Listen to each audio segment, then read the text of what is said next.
Welcome back to Fast Politics, Will Sommer. Thanks for having me.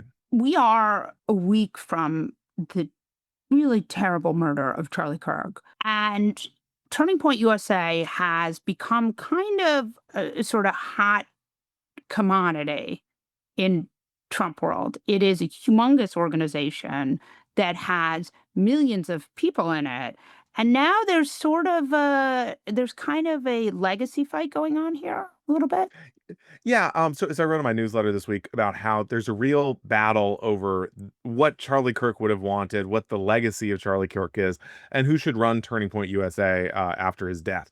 And so we have people from the main fault line here is Israel. And so Right. you have people like Candace Owens, Tucker Carlson, who have been critical of Israel. They're saying, well, in the days leading up to his death, these donors, these pro-Israel donors were tormenting Charlie, and they wanted him to ban people like Tucker Carlson from Turning Point USA events.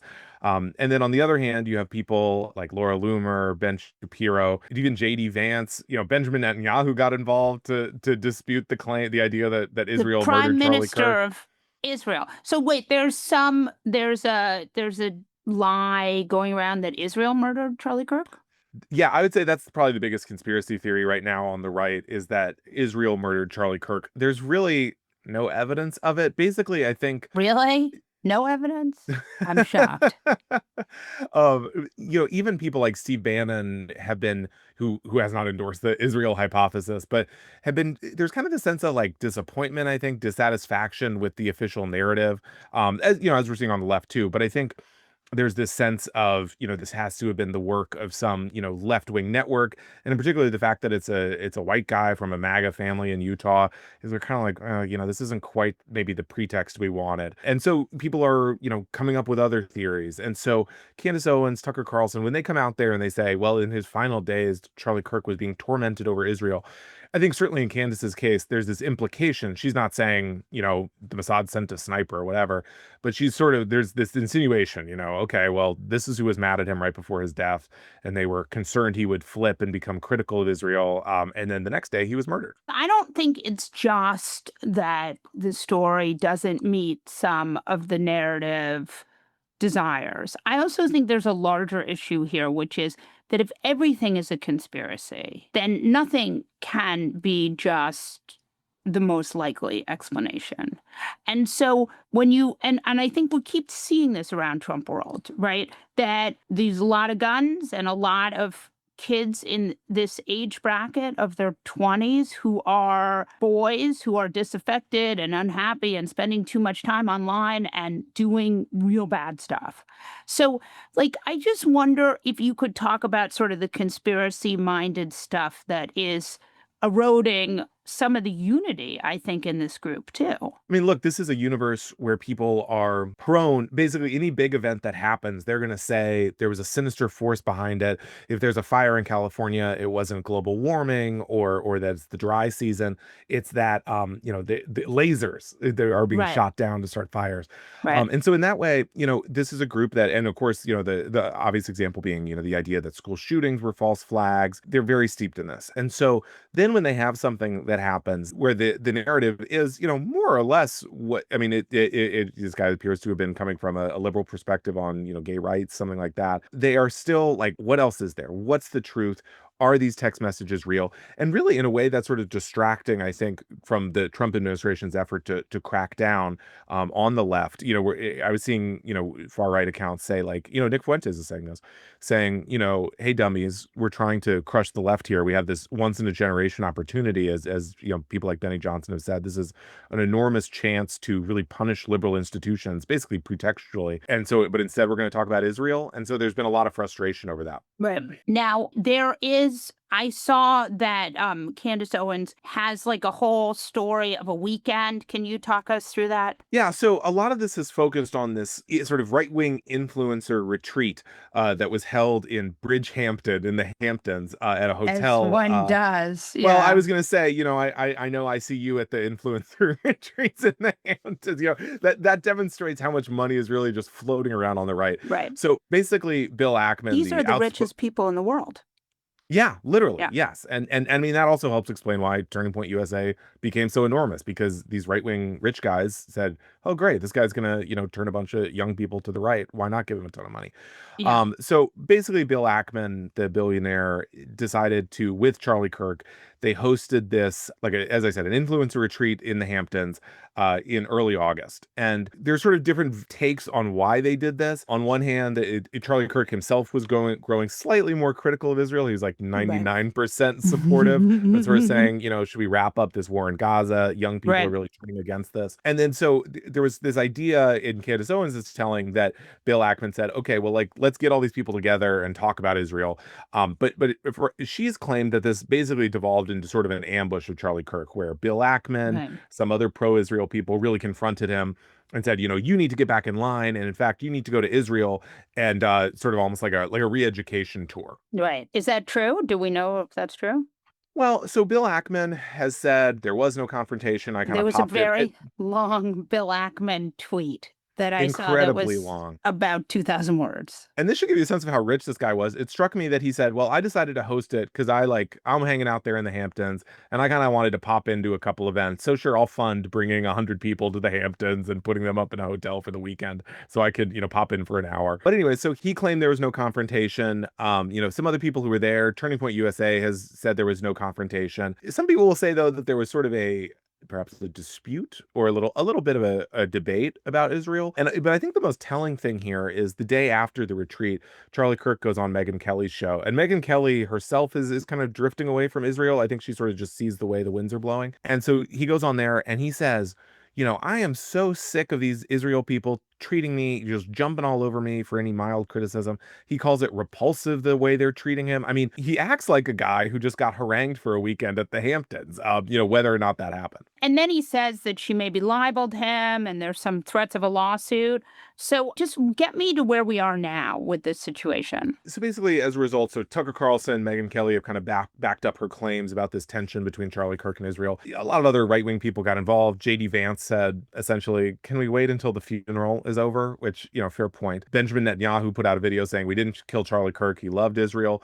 And so now Ay, we're looking this at this is point. gotten really nuts. Yeah. It's an international story now. Yeah. But basically, I think if you pull the lens back a little, the issue is the Charlie Kirk legacy and his kind of martyrdom on the right, and what that means, how that's going to be interpreted, and is he going to be interpreted as this very straightforward right wing MAGA guy, or you can see Tucker Carlson is trying to shift this as well. He's saying Charlie's views on economics and specifically wealth distribution, he was becoming much more populist in his final days. Or you can see sort of mainline TPUSA people are saying, Charlie was an evangelical Christian, which is correct. And they're trying to make this kind of a big church moment as well. This is going to start a Right. revival across America. Whereas Candace Owens is saying Charlie was on the verge of becoming Catholic. And so there's this very and Right. then, I will say, had he converted to Catholicism, on the right, there's kind of a political tenor to that as well. That means you're sort of further on the right typically, and perhaps more critical of Israel, someone like Nick Fuentes.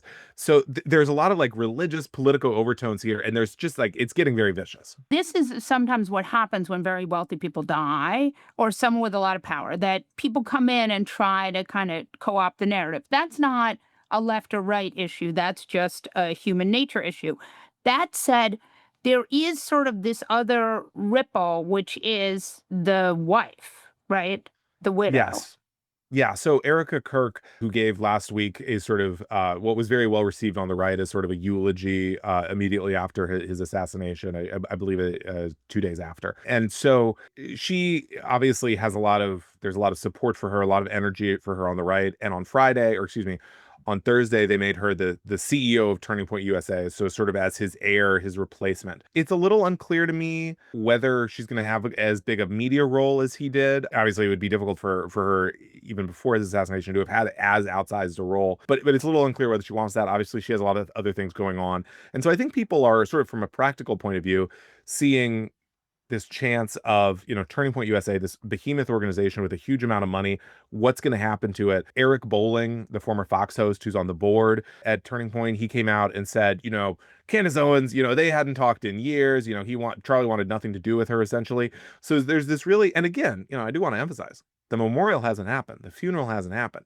Right. So what is that going to look like? How vicious is this fight going to get? And I think it also, like, there are, for people who are outside of this world, who don't think that they're, going to inherit the Charlie Kirk legacy for the average person. There's a question of, how does this affect the Trump administration's efforts to crack down on people? And how does this play Right. into 2028? I mean, this organization has a lot of Yeah. power.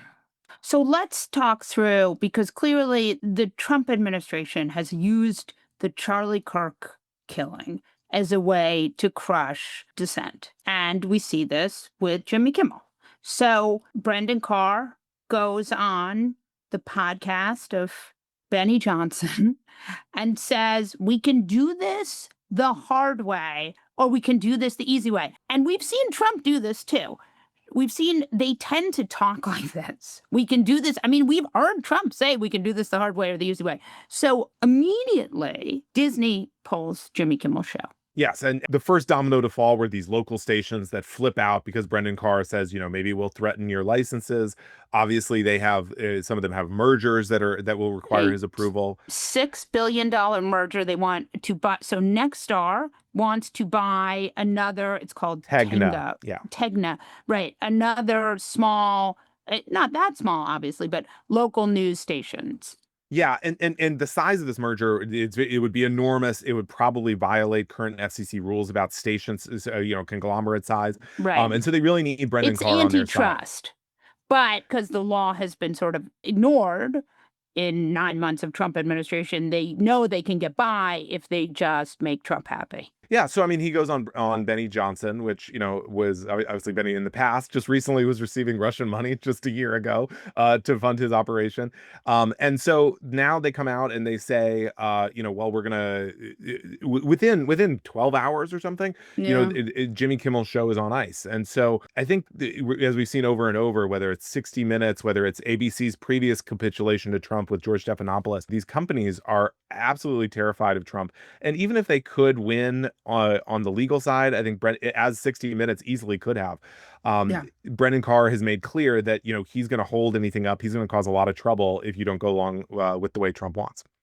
Yeah. And that, I think, is where we find ourselves. So here's I wonder, there has been, and this I think is important and also terrifying, the right has seen that going down this, taking people off the air because they say stuff you don't like road could really actually backfire against them too. So talk us through sort of the pushback we're seeing on both sides. And again, we saw earlier this week, Pam Bondi, Donald Trump's greatest champion, said something to the effect of, like, there's free speech and then there's speech we don't like, and that's not covered by the. So talk us through Pam Bondi and the other Republicans pushing back.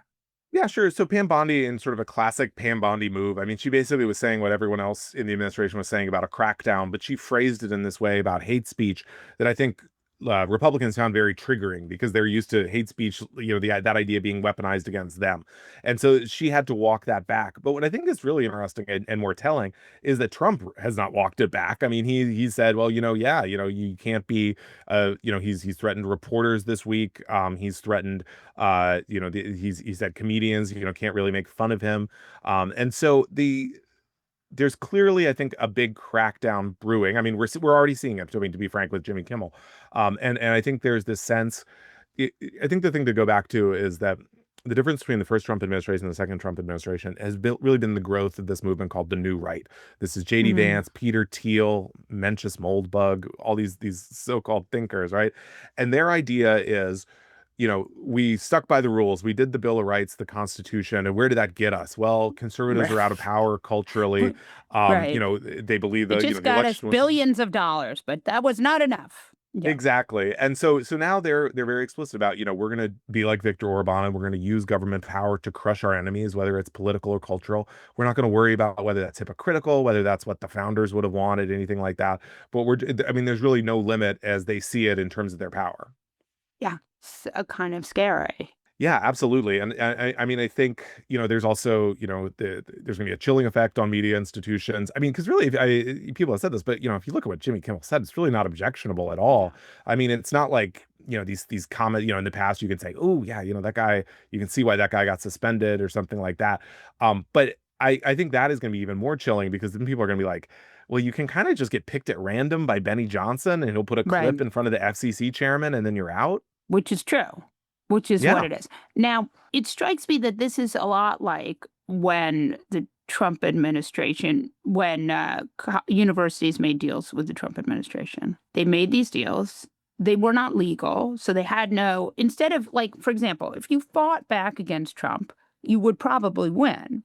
Because, I mean, just like when Sherry Redstone settled that $16 million frivolous lawsuit with the Trump administration, every legal scholar said there was no way that the Trump administration would have won a lawsuit because you didn't like the way an episode of 60 Minutes was edited. Like, that's not how any of this works. But it didn't matter because it set a precedent for settling these kind of things. So, and once you go into these deals with Trump, because they're not necessarily legal, you have to trust him. Yeah, I mean, look, I mean, this is kind of the same playbook we've seen with all these institutions. I mean, going after the law firms, going after the media, going after academia. And, again, they are not, for the most part, there's not even like a shred of a legal case. It's just, I didn't like who you represented in the case of these law firms, or, I don't like that you allowed these protests for the universities. As you said, there's no like, it's not really like an official deal with the Department of Right. Justice. Even after these so-called deals are signed, then there's kind of this dispute afterwards. I mean, you're kind of letting the vampire in the house and then Right. hoping that he, just goes to his room or something. Like Right. once he's in, he's going to keep shaking you down. As again, because there have been so many examples of this, I think we've kind of forgotten the George Stephanopoulos thing where Stephanopoulos kind of mischaracterized slightly the E. Jean Carroll case. And then suddenly ABC, folds to Trump, gives him, I believe, $16 million to the library. And that I think you might say, oh, okay, they paid their protection money and now we can move on. But Where that's they not how it works. Of course not. And then, he's going to come back and he's going to say, oh, well, I didn't like what Jimmy Kimmel said. It'd be a shame if all your affiliates lost their licenses. Yeah. And so I think what we've seen with all of these quote unquote deals is that they don't work. So it begs the question, why do we think these institutions keep making them? I mean, I think that, we live in a time where I think these businesses feel really empowered to just focus on delivering for their shareholders. And they just want to avoid like any kind of, I mean, you can see how much trouble Cracker Barrel got into, for God's sake, for changing their logo. I mean, they had to redo all the restaurants. And so, there's this terror of kind of like the eye of Sauron of Trump falling on you. But as you said, I mean, it will never be enough. I mean, you can look at Fox News. We can't imagine a channel that would be more slavish in its devotion to Trump.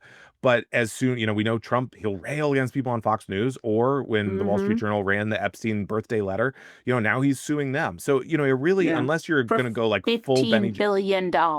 yeah. So, I mean, unless you're going to go like full Benny Johnson mode, there's really no level to which you can stoop for the president in media that is going to be enough for them. Thank you, Will Nope. Sommer. Thanks for having me.